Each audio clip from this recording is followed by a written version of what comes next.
Hey guys, my name is Jesse. I just want to do a quick video on fishing the flats here in Florida by kayak. I haven't done a video like this in about 4 years, so a lot of my tackle has changed.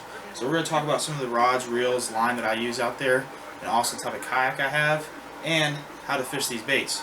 So first off, when I start my morning, it's around 6 or 6:30, and everybody loves to throw a topwater plug. Early in the morning is the best time to do it.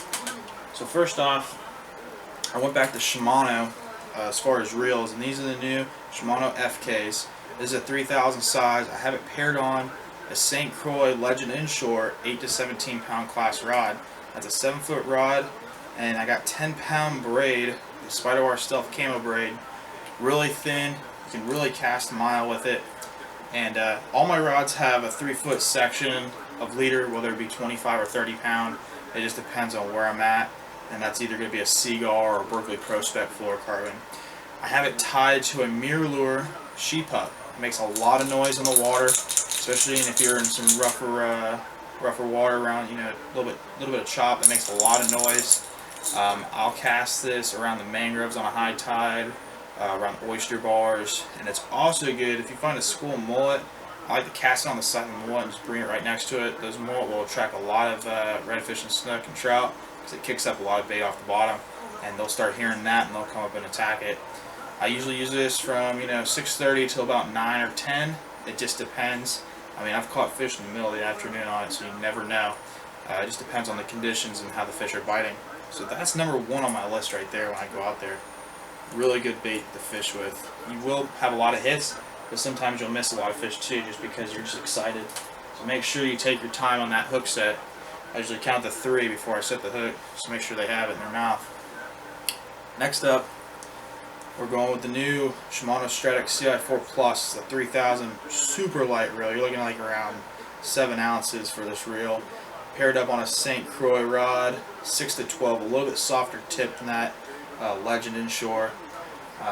And we got a mirror lure Catch Junior on here. A lot of the bait around here is finger mullet, and this resembles a finger mullet perfectly. It's a nice small bait, has a white belly and a green back, looks just like a finger mullet. I've caught a lot of nice redfish and snook on this.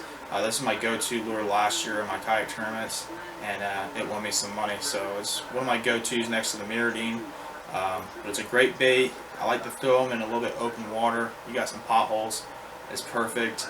Or if you're on a low tide, you find an oyster bar that has a channel around it. That's really good as well. Just cast it around the oysters. A lot of those fish will hide in those the oyster beds and stuff. And this resembles it perfectly. It looks like it's escaping from a predator, and it'll get hit pretty hard. Great bait, really fun to fish, and of course that light line. We got Spiderwire 10-pound Stealth in green on this. You can cast it a mile, and you won't have any problems with catching some fish on that bait. Depending on the situation you're in, as far as the bait you have in that area, I usually bounce between the Catch Junior or the Mirrodine. It just depends. Both really good baits. Next up, everybody throws a jig. Pretty much 80% of my fishing on the kayak is going to be on, with a jig.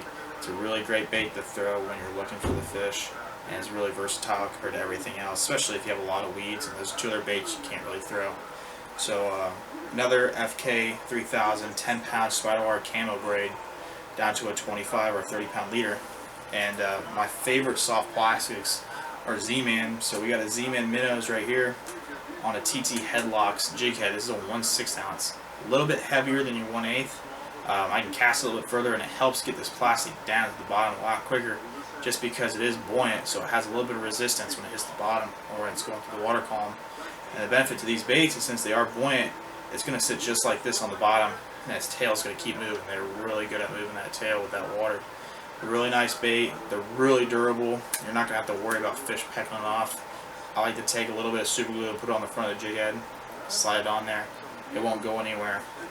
Throwing these pretty much where it's about, you go from a foot to about 6 foot, depending on the area you're in. It's a really good bait. This is the Golden Boy color.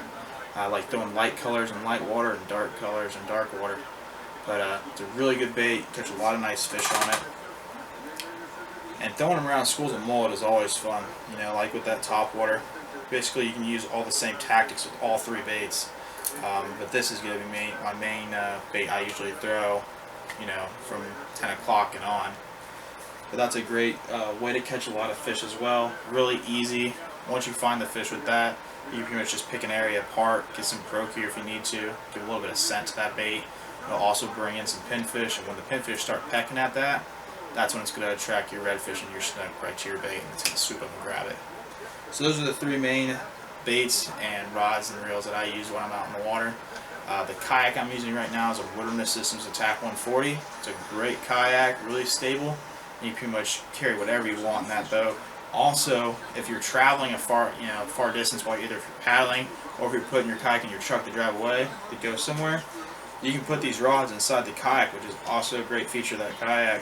In the back, it has a hatch. You just lift up, slide your rods in, and it has a nice foam area that you just clip in the rods, and you pretty much lock them inside your kayak when you're traveling.